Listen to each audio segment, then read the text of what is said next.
Picture this. You're walking into a forest right as the sun is coming up. The dew is just glittering on the oak leaves, and honestly, everything around you seems incredibly peaceful. The towering trees are growing quietly, you might spot a woodpecker searching for its breakfast, and tiny little mushrooms are hiding beneath the fallen leaves. On the surface, it really looks like a bunch of completely separate lives that just happen to be sharing the same space. But today, in this explainer, we are going on a journey to uncover the hidden, bustling city that is thriving right beneath that quiet surface. So, I've got to ask you, are these organisms in a forest truly living separate lives? Really think about it. Is that massive oak tree just minding its own business, totally disconnected from the squirrel bearing acorns nearby, or the microscopic bacteria deep down in the soil? Well, scientists have discovered something absolutely remarkable. They aren't separate at all. They are deeply, undeniably connected. Okay, let's dive into this. Here is our Forest Explorers map for today. We're going to welcome you to the Biocenosis, meet the forest inhabitants, look at food chains and connections, check out the flow of energy, discover the ultimate recycling program, and finally talk about protecting nature. Section 1. Welcome to the Biocenosis, where we uncover this incredible living community. Now, biocenosis might sound like a super complicated science word, but let's break down the Greek roots, because they literally tell us everything we need to know. Bios means life, think biology, and konos means common, so biocenosis translates to life in common. It is a massive community made up of totally different species, plants, animals, fungi, microorganisms, all living together in the exact same area. And they aren't just roommates ignoring each other. They interact and form a single unified natural community. Every living thing depends entirely on its environment and its neighbors to survive. Like a bee relies on a flower for nectar, and the flower relies on that bee to spread its pollen. It's a perfect partnership. Moving on to Section 2, the forest inhabitants. Who actually lives here? Let's kick things off with the plants, because they are the absolute foundation of the whole forest. Literally, without them, nothing else works. This group includes everything from those massive, towering oak and pine trees to thick shrubs, all the way down to the low-lying grasses, the soft green mosses, and even the algae growing in damp little patches. They provide the shelter and the essential starting point for the entire community. Next up, the movers and shakers, the animals. And look at how incredibly diverse this group is.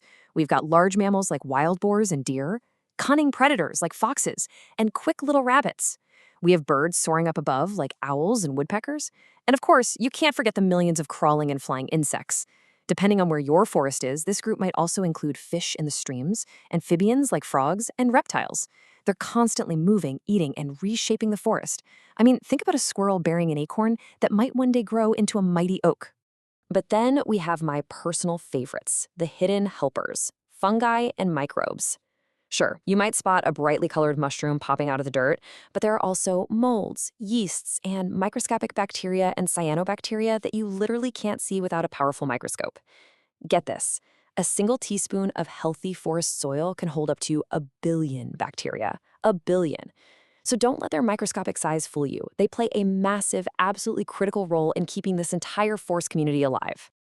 All right, Section 3, food chains and connections. Let's talk about who eats whom. Let's see how this builds, because the most fundamental link in nature is feeding. It starts with producers, like a plant making its own food from sunlight.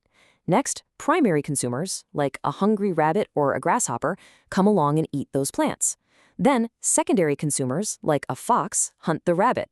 Finally, top predators, like an eagle or a wolf, rule the very top of the chain.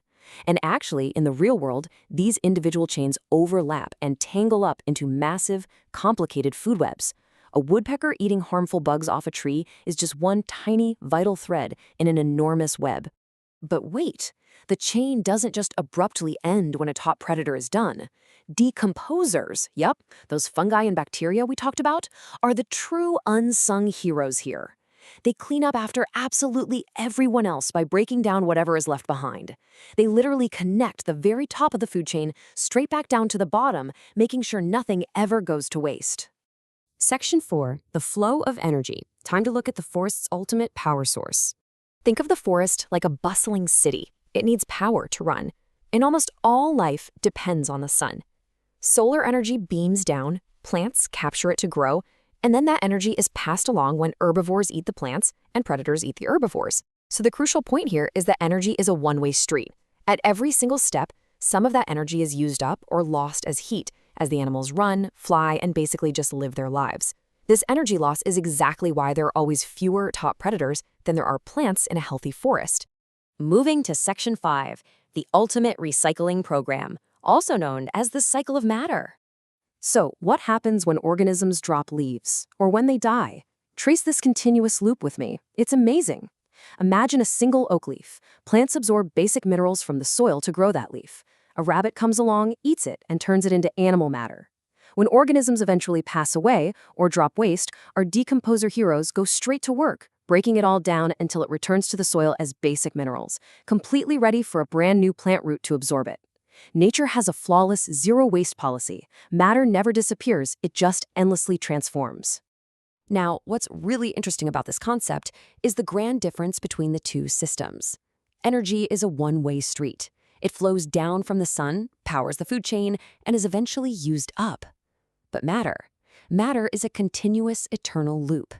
The physical building blocks of life move from non-living nature into living organisms and back again to the soil, over and over forever. And finally, Section 6, Protecting Nature. Why does understanding this biocenosis actually matter? Well, it matters to us because these communities are doing some heavy planetary lifting. A healthy biocenosis maintains an incredible diversity of species, meaning we get to keep a rich variety of amazing animals and plants. It acts as a giant natural filter, purifying the water we drink and the air we breathe. It supports that whole cycle of matter we just explored. Simply put, healthy functioning forests mean a healthy functioning Earth. So, as young scientists who now get how this living web works, you can be guardians of the forest just by following a few simple rules. Always pack your trash out so you don't disrupt that delicate soil. Be incredibly careful with fire because it can wipe out an entire community in minutes. Leave wild animals in their natural habitats so the food web stays strong, and let rare plants stay exactly where they are so they can keep supporting the rest of the ecosystem. I want you to really lock in on this core message. By protecting biocenoses, we protect life on our planet. It really is that simple. Protecting these beautifully interconnected communities isn't just about saving a pretty tree or a cute rabbit. It's about protecting the incredibly complex system that keeps absolutely everything, including us, alive and thriving. So, as we wrap up this explainer, I've got a challenge for you. Step outside today. Take a real look at the trees, the insects, the birds. They aren't separate. They are one beautifully connected, breathing community. So how will you help protect the biocenosis in your own backyard today? Keep exploring, keep asking questions, and I'll see you next time.